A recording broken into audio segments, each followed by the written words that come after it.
Então Elias disse ao povo: venham aqui.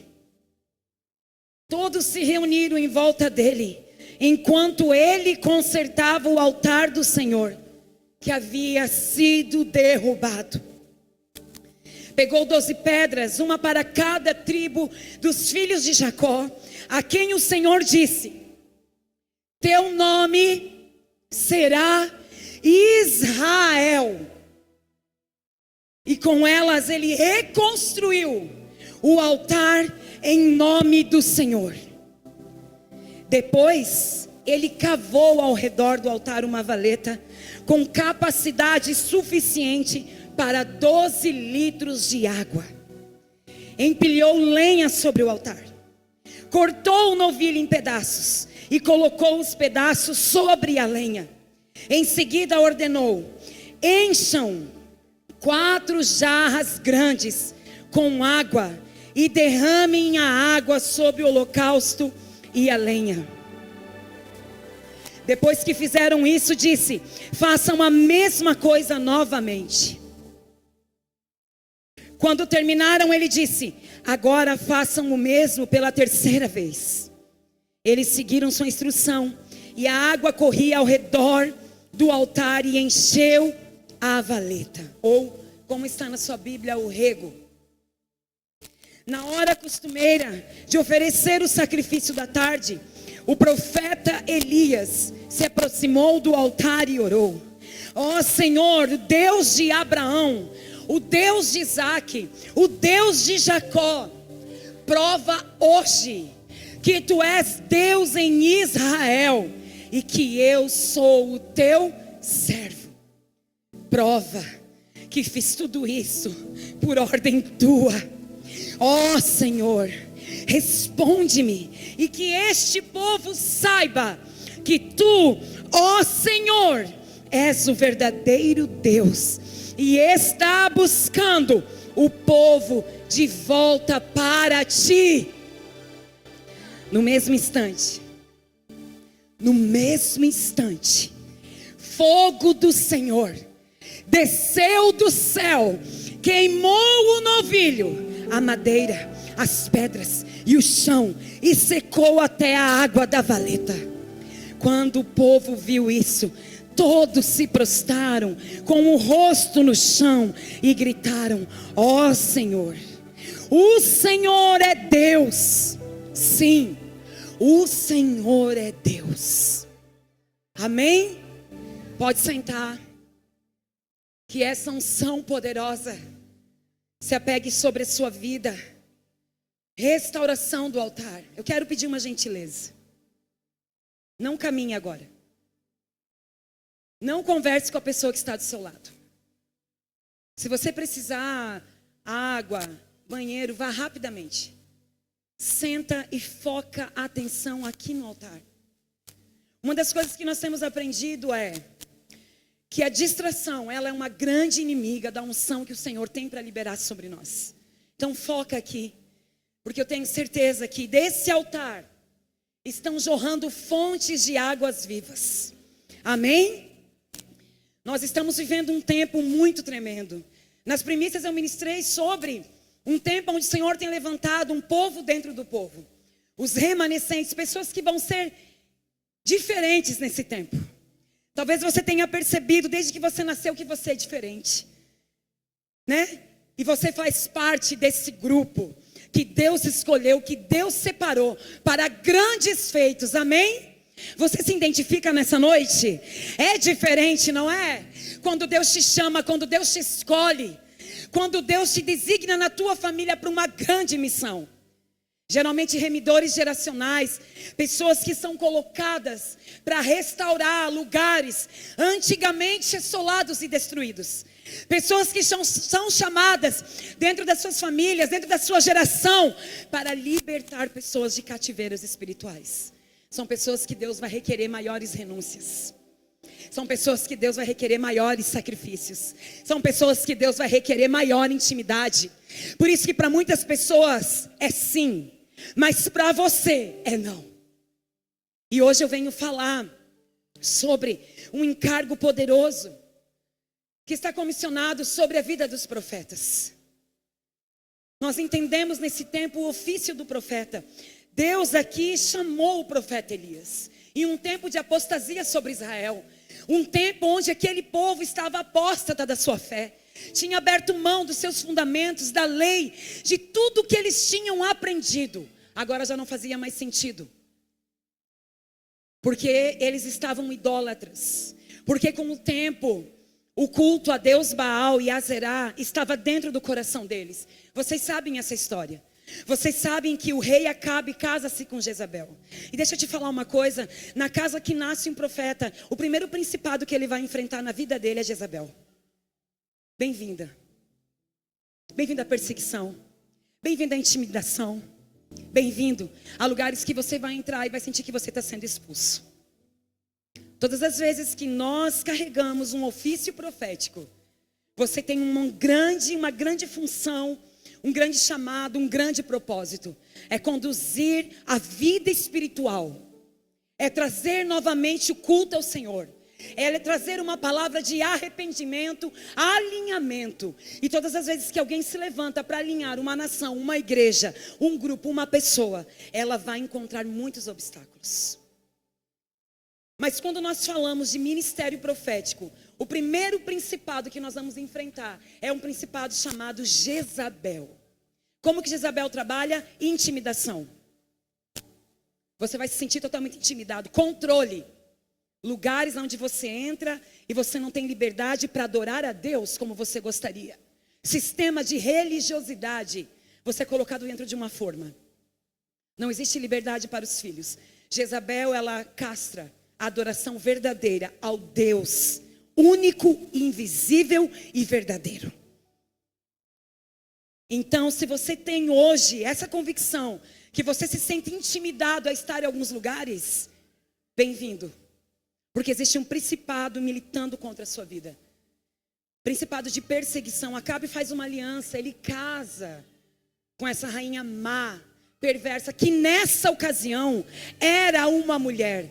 Mas o espírito de Jezabel, ele não atua propriamente nas mulheres, mas também nas mulheres.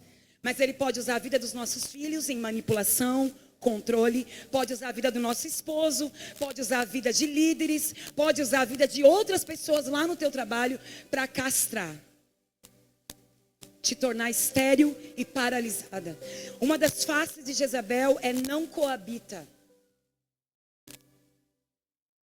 Ela castra a intimidade no meio do casal. Acabe casa com essa mulher por meio de uma aliança política. E o que nós temos visto hoje no cenário do nosso país não é diferente, meus irmãos. Nós temos visto alianças políticas por conveniência. Pessoas sendo favorecidas simplesmente porque tem algo ali que interessa.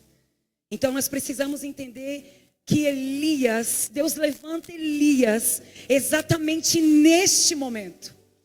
Todas as vezes que o povo está em pecado, Deus tem falado com o povo. Deixa eu te dizer uma coisa sobre profetas e sobre profecias. Uma coisa é você ter o dom de profecia. O dom de profecia, você pode buscar ele. Buscar, até que você receba esse dom. Porém, o ministério profético, você é dado a esse ministério. Deus te escolhe desde o ventre da tua mãe. Não é você que escolhe. Você não pede para ter o ofício profético. É Deus que te dá a esse ofício. Elias era um profeta de ofício. E profeta de ofício trabalha em campo territorial. Profeta de ofício trabalha nas regiões governamentais, terra e céu. Por isso, quando ele é chamado, quando ele pisa em Israel, e ele começa a perceber os postes ídolos levantados. Eu quero falar de um altar hoje aqui. Eu quero falar de você como um altar. E hoje eu piso esse lugar como se fosse realmente Elias. E a pergunta que eu quero fazer é: como está o altar? Como está o teu altar? Como está o teu coração? Elias chega em Israel e ele confronta a primeira entidade chamada Deus Baal. Baal, uma das suas raízes é conhecida como o Deus dos trovões, das tempestades e o Deus da chuva. Por isso que quando Elias chega lá, diante de Jezabel e Acabe, a primeira coisa que ele fala é: por 3 anos e meio, segundo a minha palavra, não vai vir chuva sobre Israel. Sabe quem que ele estava afrontando aqui? Sabe quem que ele estava dizendo que era mais poderoso para Baal? Por isso que existe esse confronto. Os céus se fecham, porque Deus respeita a palavra de um ungido de Deus. E eu creio nesse tempo que Deus está levantando homens e mulheres que terão autoridade lá no segundo, até mesmo no terceiro céu. Eu acredito homens como Daniel, homens como Jeremias, homens como João, que escreveu o Apocalipse, homens e mulheres de intimidade com o Pai. Mas isso vai te custar. Elias vem e ele é um profeta respeitado em Israel.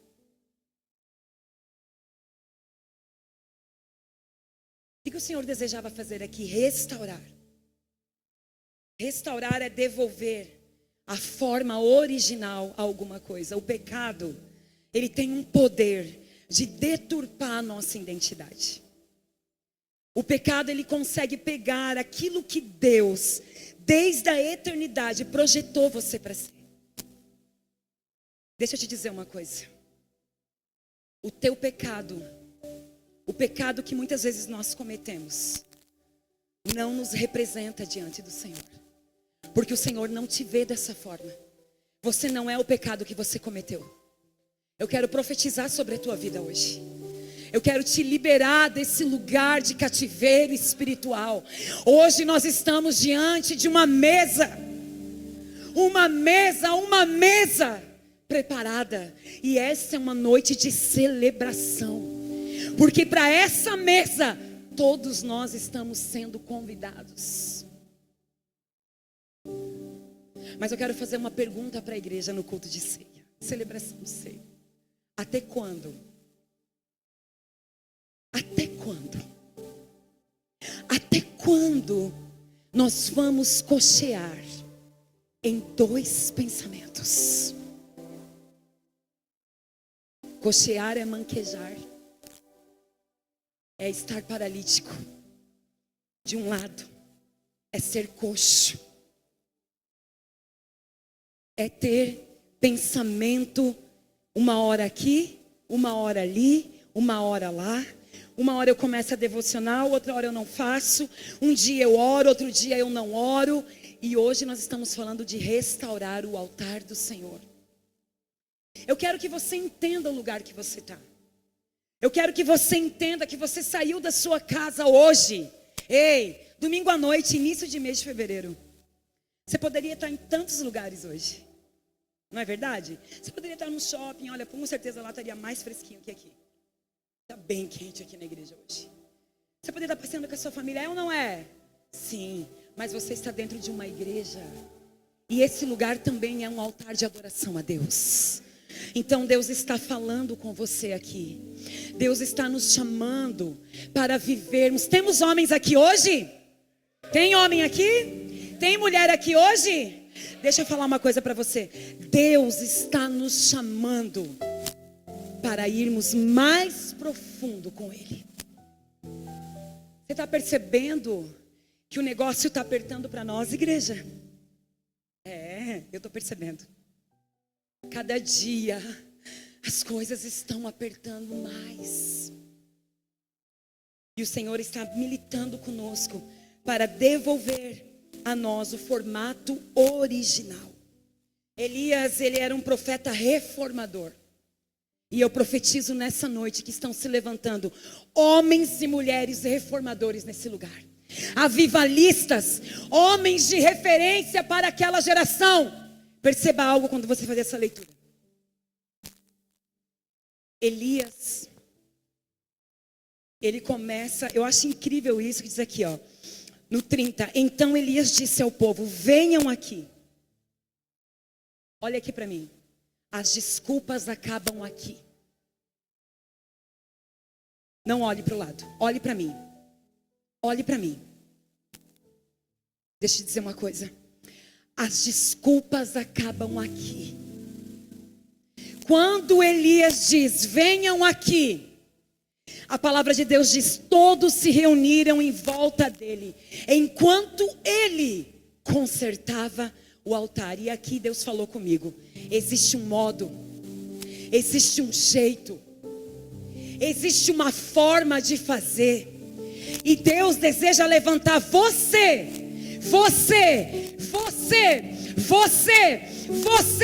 e você para ser um modelo para essa geração. Modelo para uma geração. O que está acontecendo com os nossos meninos, gente?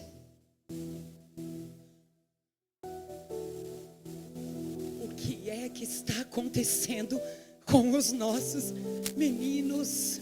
Pais, eu trago um apelo do coração do Pai.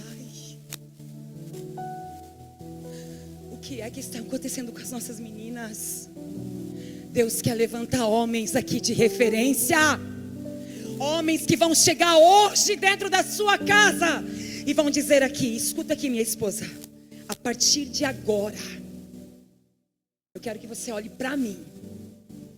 Eu estou fazendo a partir de hoje uma aliança com você, minha esposa. Não é diferente do que Elias fez.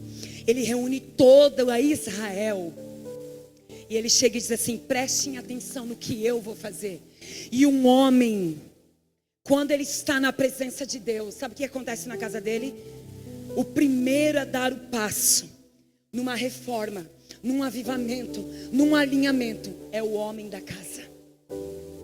Eu sou solteira, eu sou separada, eu sou divorciada, não tem problema. Você faz parte do sacerdócio eterno de Cristo, porque na nova aliança, todos nós somos sacerdotes, todos. Mas a casa que tem um homem, quando você chegar na eternidade, ele não vai perguntar para você, onde está o teu carro? Presta atenção, olha para mim aqui, olha para mim. Olha para mim. Eu gosto disso. Eu gosto de olhar dentro do olho das pessoas. Isso foi algo que Deus me deu. Quando você chegar na eternidade, Deus vai perguntar para você assim, onde é que está a tua casa? E aquela empresa com tantos funcionários? Ele vai perguntar para você, ei, aonde está a esposa que eu te dei? Aonde estão os filhos que eu te dei? Eu quero te lembrar algo, homem, nesse lugar hoje. Você, homem, é chamado para governar. É? Não, eu não. Eu faço o que a minha esposa manda, está errado. Você é o homem da casa. E na casa que tem homem, homem governa e mulher lidera. A mulher, ela é líder, mas o homem, ele é sacerdote. E eu quero falar uma coisa para você, mulher que está aqui. Muitas vezes o nosso esposo não nasce para o sacerdócio porque nós estamos castrando a hombridade e o sacerdócio desse homem. Então coloque-se no seu lugar. Aprenda a verdadeira submissão a um homem segundo a palavra de Deus. Porque ser submissa a um homem que teme a Deus, ai, como é bom, né? Hoje o Vanderlei é crente, ele é pastor, mas não foi sempre assim. Como que eu faço então, pastora? Quer que eu te diga como é que você faz? Vai orar.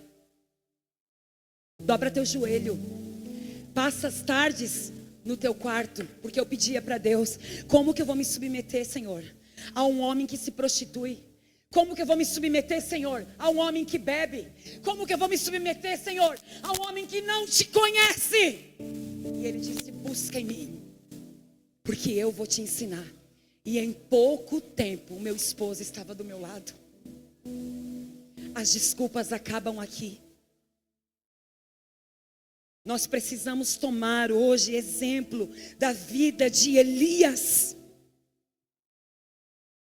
Mas o que acontece é que Satanás, o diabo, o adversário, aqui que ele entra. Deixa eu te falar uma coisa sobre Satanás, sobre o diabo e todos os seus demônios, principados e potestades. Eles não têm poder de fazer nada com você que você não permita. Sabe como que nós entramos nos níveis de batalha espiritual? Ou vocês acham, irmão, que ter uma igreja... Ai, que legal. Oi, paz. Prazer, Gisele. Eu sou pastora da Casa do Pai. É muito bom. Bom, se fosse fácil. As madrugadas que a gente passa sem dormir, sentindo dores. Sabe por quê? Porque nós entramos em níveis de batalha espiritual. Por uma igreja, por altares. Como que nós entramos? Na certeza que Jesus já levou cativo o cativeiro. Jesus já despojou todo o principado. Sabe como que nós fazemos batalha espiritual a partir da nova aliança? Você não precisa saber nome de principado. Eu quero tirar esse fardo dos teus ombros, viu? Eu quero tirar esse peso dos teus ombros. Ah, porque eu tenho que chamar. Não tem que chamar pelo nome. Você só precisa estar com os olhos e com a tua vida alinhada no Senhor. Sabe como que nós fazemos batalha espiritual na nova aliança? Com os olhos lá no terceiro céu. Sabe como que eu guerreio as minhas guerras? Olhando para Ele. Ah, mas qual que é o principado? Não importa. O meu Deus já venceu ele. Eu estou sentindo o reflexo da guerra. Tem dias que dói. Tem dias que é se arrastando. Tem dias que Deus fala, hoje é água. E tão somente água. E você sente dores no corpo, não sente? Você não sente os teus ossos doerem? Você não sente sono? Você não sente uma vontade de vir nessa igreja e desaparecer daqui? É porque lá em cima, num lugar que nós não estamos conseguindo ver, existe uma guerra.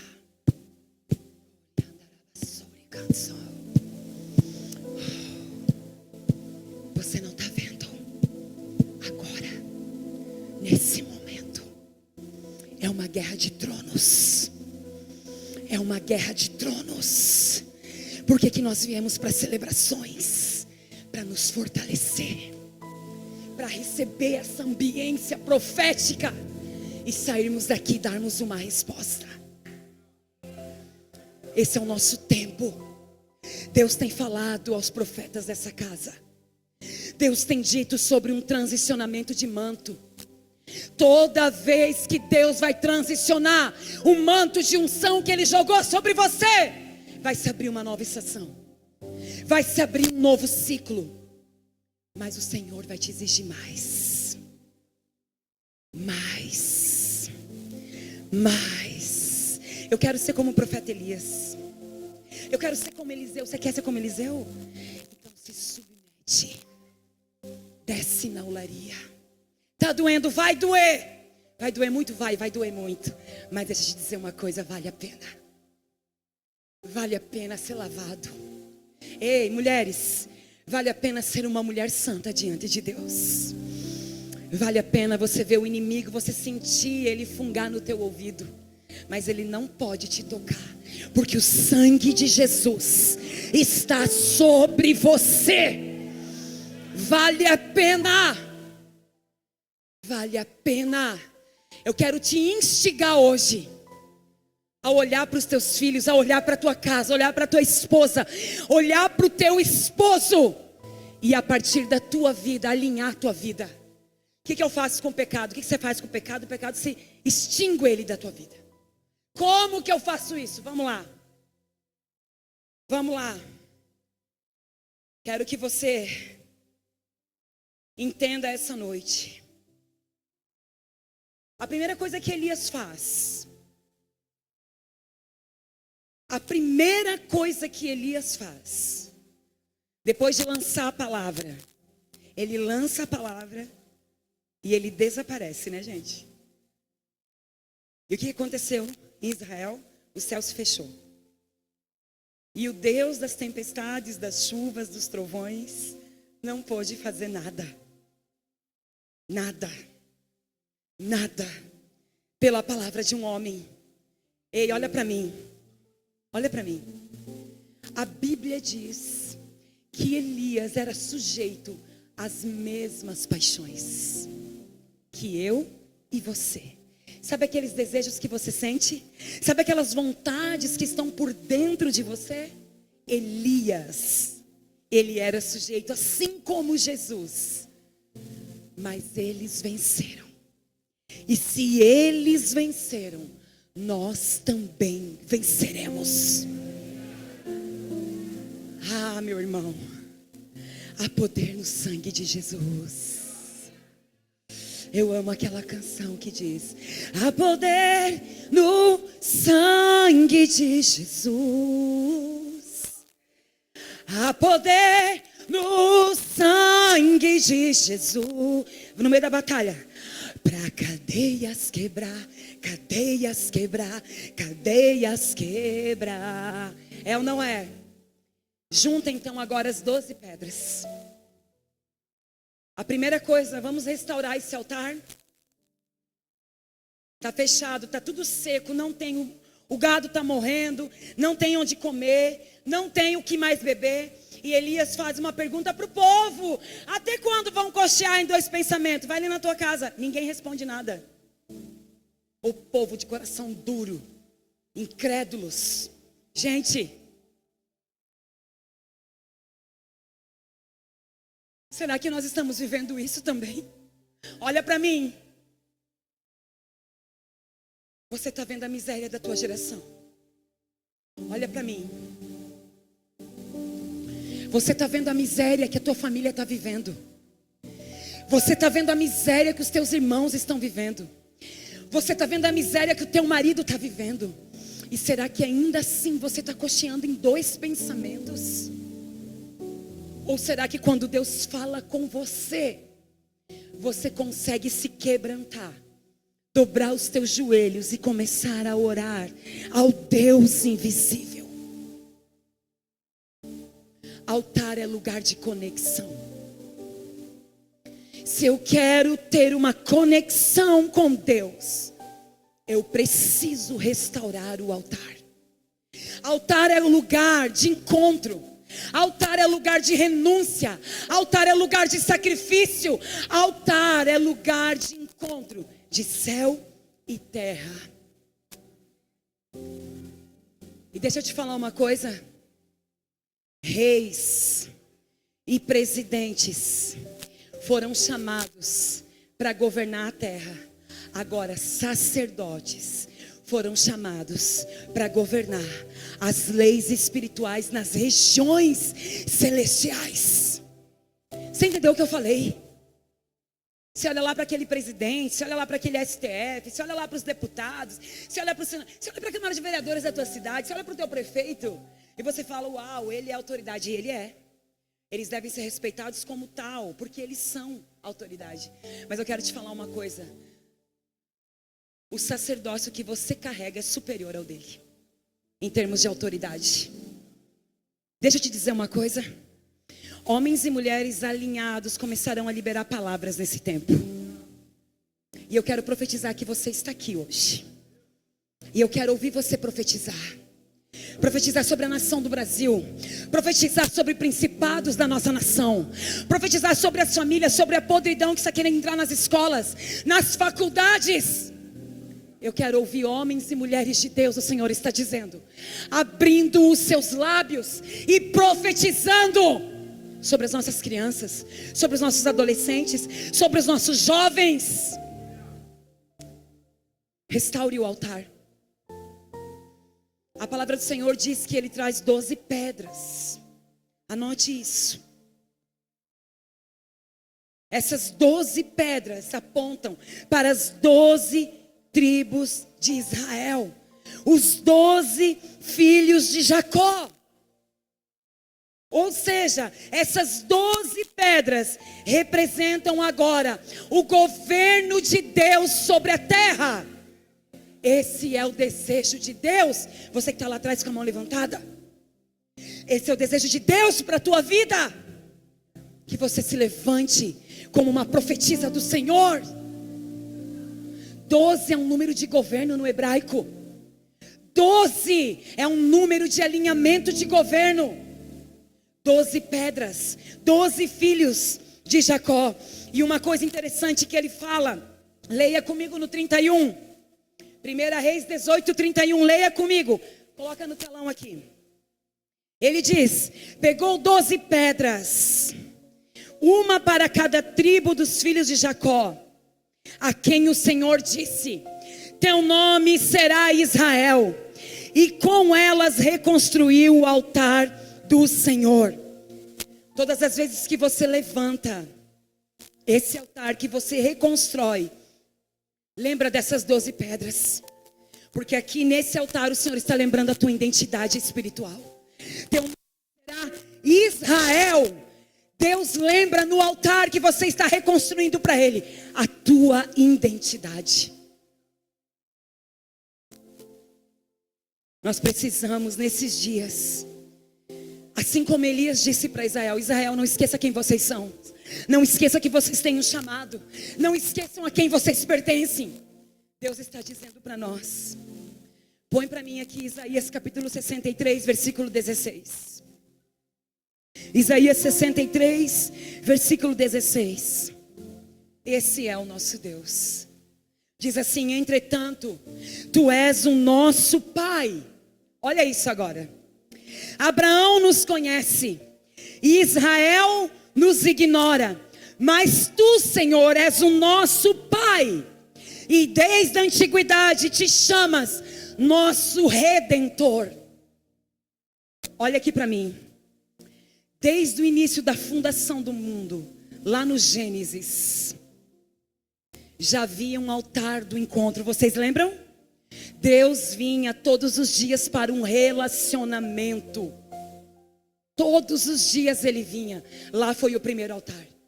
E hoje Deus está nos chamando. Ele nunca quis apenas ser o nosso Deus, mas Ele sempre desejou ser o nosso Pai. Quero que você entenda algo poderoso sobre a vida do profeta Elias, que se aplica aos nossos dias. Quero que coloque no telão para mim, Malaquias capítulo 4, versículos 5 e 6. Eu acredito nesse tempo, que o ministério profético, alinhado ao ministério apostólico, nesses dias, primeiro, vão trabalhar a restauração do altar de Deus. Segundo, vão levar o povo à santificação, à adoração ao único Deus. E haverá uma conversão do coração dos pais aos filhos. E isso se chama paternidade. Vejam, eu enviarei a vocês o profeta Elias, antes do grande e temível dia do Senhor. E ele fará com que os corações dos pais se voltem para seus filhos, e os corações dos filhos para seus pais. Do contrário, eu virei e castigarei a terra com maldição. Se nós queremos que essa terra seja curada de toda maldição, homossexualismo, lesbianismo, pedofilia, homens completamente afeminados, mulheres que nós não sabemos mais se é mulher ou se é homem. Sabe por quê? Eu vou falar para você por quê. Porque faltaram pais para essa geração. Faltaram referências para essa geração. Por isso, na vinda, antes da vinda do Senhor, o espírito profético de Elias que veio lá, o encargo profético do profeta João Batista, vocês lembram? Aquele que prepara o caminho para a chegada do Messias. É o mesmo que está agindo hoje. A primeira reforma que vai acontecer é dentro da sua casa. É lá. É uma conversão. Sabe o que é conversão? É voltar. É o pai que está voltando ao coração do seu filho. E consequentemente o filho está se convertendo ao coração do pai. Não foi isso que Jesus nos ensinou? O que Jesus fazia? O que ele via? O que ele via? Então Jesus tinha uma referência. Ele tinha o Abba Pai. E nós precisamos de homens e mulheres de referência. Eu sonho com essa geração que está dizendo como o apóstolo Paulo disse: ei, olha para mim. Sede meus imitadores, como eu sou de Cristo. Sabe aquela historinha assim? Não olha para mim não, irmão. Eu não tenho nada, eu sou pecadora, não. Isso não basta mais para o mundo. Hoje as pessoas estão buscando pessoas como referência. Então comporte-se como tal. Preste atenção nas roupas que você está usando. Preste atenção da forma como você está se portando. Ah, mas todo mundo está fazendo. Ah, essa frase não foram as mães que criaram. Essa frase foi o Espírito Santo. Mas você não é todo mundo. Não foi a mamãe que criou essa frase. Essa frase foi o Espírito de Deus. Aliás, por falar em Espírito de Deus, quero te falar algo sobre pecado. Se você continuar lutando contra esse pecado sozinho, você não vai conseguir. Porque santificação não é obra de homem. Santificação é obra do Espírito de Deus. Tem algo que a santificação produz em nós. Santificação, o que é santificação, pastora Gi? Santificação é o processo pelo qual eu vou alcançar a santidade. Sabe por que nós desistimos da presença do Senhor, de vir aos cultos, de participar do GPS, de não frequentar mais o 30 semanas, o Celebrando a Restauração? Porque nós queremos ser libertos do nosso pecado com a força do nosso braço. E a gente não vai conseguir. A gente precisa da ajuda do Espírito de Deus. E a palavra do Senhor diz que sem santificação, ninguém verá a Deus. Quinta-feira o pastor Vanderlei ministrou uma palavra aqui e ele disse que para nós termos encontros e experiências com Deus, nós precisamos nos preparar para esse momento. O que ele fala em Êxodo 19, 20? Moisés, diga ao povo que se santifique e amanhã. Sabe o que é isso? Isso é santificação. É um processo de santificação que vai envolver o quê? Altares de arrependimento. Confissão, como o dia que nós temos aqui, no Celebrando a Restauração. O encontro rendição. É o encontro da escrita das memórias, desde a nossa infância. E eu quero falar algo para você. Existiam bloqueios na minha vida que eu nunca entendi. Eu participei desse programa com a Adonis e com a Sônia e com toda a equipe. Eu e o pastor Vanderlei não viemos como pastor. Nós viemos como filhos amados de Deus. Nós sentamos na primeira cadeira e nós falamos com o pastor Adonis e a pastora Sônia. Nós não queremos ministrar. Não precisa chamar nós para nada. Nós queremos reciclar a nossa vida espiritual. E no dia da escrita das memórias, que há no encontro rendição, o Senhor me levou lá na minha infância, em alguns traumas que eu estava presa, aonde aconteceram coisas ruins comigo, e eu pude naquele dia receber uma cura. Ei, ninguém colocou a mão na minha cabeça, ninguém fez nenhum tipo de regressão, não. O ambiente está preparado e quando você começa a escrever, o Espírito de Deus, ele vem e ele te libera de muitos cativeiros. Então não percam essas oportunidades. Então o que ele faz? As 12 pedras. Depois que isso acontece, a palavra do Senhor está dizendo, depois de ele colocar as 12 pedras, ele cavou ao redor do altar uma valeta com uma capacidade suficiente, de novo, para 12 litros de água. Limite, território e espiritual. Essa valeta cavada ao redor do altar de culto ao nosso Deus aponta para o nosso processo de santificação e os limites e até onde nós podemos ir. Essa água que foi derramada, gente, olha para mim, não existia água em Israel. Mas ele pede que tragam aqui. Ele pede 12 litros de água. Então eu entendo que existiam homens que estavam dispostos a sacrificar por esse altar. Olha aqui para mim, querido. Deixa eu te dizer uma coisa, eu não vou mentir para você. Nesse processo de reconstrução desse altar, vai existir algumas renúncias. Vai te custar algo.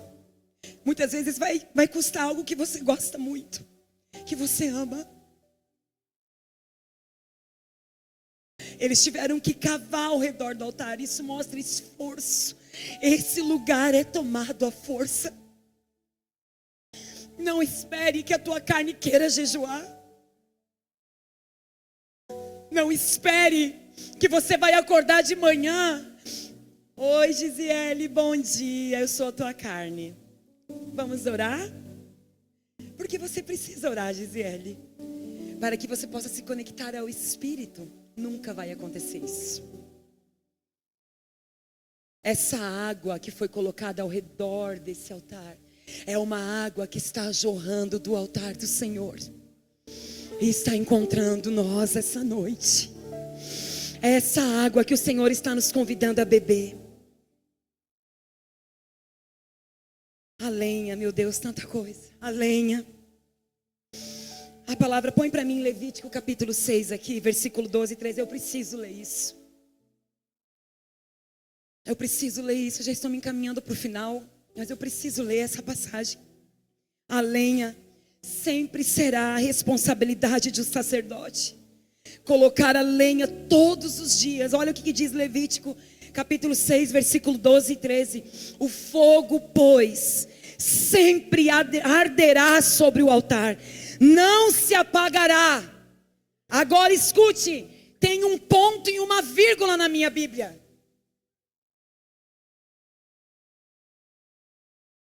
O fogo arderá continuamente sobre o altar e ele nunca se apagará. Ele não deve ser apagado. Porém, a minha Bíblia está dizendo assim. Eu gosto dessa versão. A minha Bíblia está dizendo assim: mas o sacerdote terá que acender lenha nele a cada manhã. Você está entendendo isso? Todos os dias, pela manhã, escute o que eu vou te dizer. Talvez você está dizendo para mim, quando eu chego do trabalho eu oro. Quando eu chego do trabalho eu leio a minha Bíblia. Quando eu chego do trabalho eu dou um tempo para Deus. Não, gente. Primícia do teu dia. Eu quero te dar um conselho. É um conselho, tá, irmãos? Leva para o teu secreto. E se for útil para você, siga esse conselho.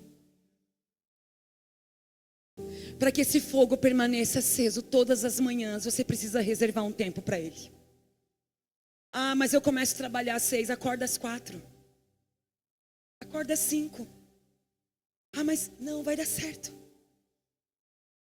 O sacerdote tem a responsabilidade de todas as manhãs colocar a lenha, colocar o novilho. Nós, como sacerdotes, temos que preparar o altar para que o fogo venha. O novilho, vocês já sabem para quem que aponta, né? Esse altar já teve um derramamento de sangue, mas não é mais de bode. Não é mais de novilhos, não é mais de cabra, não é mais de pombinhas. Esse altar derramou sangue puro por cada um de nós. O sangue de Jesus, a mesa que nós vamos participar hoje. Esse sangue que tocou a terra, redimiu a terra. Os 4 cântaros da água. O que falar sobre esses 4? Homens e mulheres que entendam esses 4 evangelhos que nós recebemos de Jesus. Recebemos dos seus discípulos, mostrando o cumprimento das profecias, da lei, na vida do Senhor Jesus. 4 cântaros da água. Essa água representa a palavra que purifica. Você sabia que essa palavra tem poder para te purificar? Mas é tão chato. Claro que é chato, irmãos. Até que você ative o teu espírito por essa palavra. Todos os dias você vai sentir fome. Você pensa que no início eu gostava de ler a Bíblia? Irmãos, eu não gostava. Mas eu fazia questão. E eu quero dar um conselho para você. Você está com insônia, problema de insônia? Começa a ler a Bíblia. Você vai dormir na hora. Então, eu tinha um probleminha de insônia um tempo atrás, né? Quando me converti. Aí o Senhor falou assim para mim, sabe como é que você vai ler a tua Bíblia? Em pé. Marchando. Quero te dar um conselho hoje, para não dar sono, para você não ficar caindo pelas beiradas. Leia a palavra do Senhor em pé na sua casa. Leia essa palavra. Coma essa palavra. Viva essa palavra. Nós sabemos que o número 4, né? É o Dalet, é a porta. No hebraico. O número 4 é o desenho de uma porta no calendário hebraico. E nós estamos vendo esse ano, 2024. Nós estamos diante de um portal que se abriu sobre as nossas cabeças. E esse é um tempo de transicionamento, porque porta fala de transição de lugares, de territórios e de ambientes. Então deixa eu te dizer uma coisa, Deus está te transicionando de muitos lugares. Deus está te transicionando de muitos ambientes. Deus está te transicionando de muitas mesas. Porque esse é o ano da glória, da presença do Senhor. Portais de glória sobre nós. Em nome de Jesus. E depois de tudo isso, o Deus que responder com fogo. Esse é o Deus de Israel. Os profetas de Baal se queimaram, se cortaram, se mutilaram. 450 profetas de Baal e 400 profetas de Azerá. A deusa da prostituição, da imoralidade, da sensualidade. Pensa que duplinha. Baal, um deus cananeu, que aceitava sacrifício de crianças, que eram cometidas orgias nos seus altares. E a deusa Azerá, deusa da sensualidade, da prostituição e da imoralidade. Você quer detectar dentro da tua casa se Jezabel está agindo? Observe na tua casa se tem altares de imoralidade. Observe na tua casa, pai e mãe que estão aqui, se existem altares de sensualidade exacerbada. Perceba dentro da tua casa o que está acontecendo. E você vai identificar quem está agindo. E agora você sabe exatamente como você vai guerrear. O Deus que responder com fogo. Baal não respondeu, gente. Perto do meio-dia, aqueles profetas estavam todos mutilados. E tirando os gritos que eles faziam, que eles gritavam, havia um silêncio. Mas quando Elias, você está entendendo quem você é? Quando Elias chega diante daquele altar e ele ora a Deus. Oh, é muito forte. O fogo de Deus desce e consome todo aquele holocausto. Eu quero que você se coloque em pé agora.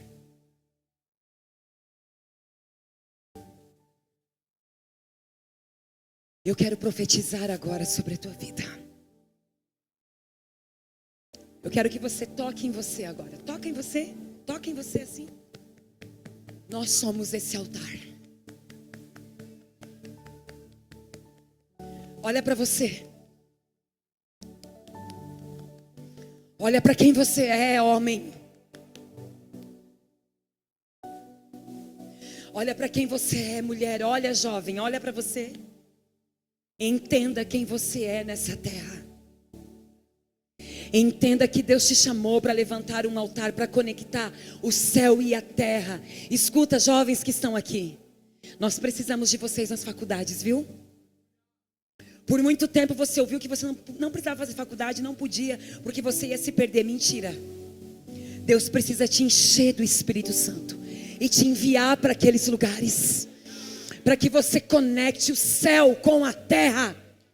Agentes de Deus nas escolas, agentes de Deus no meio dos amigos, agentes de Deus pela cidade de Camboriú.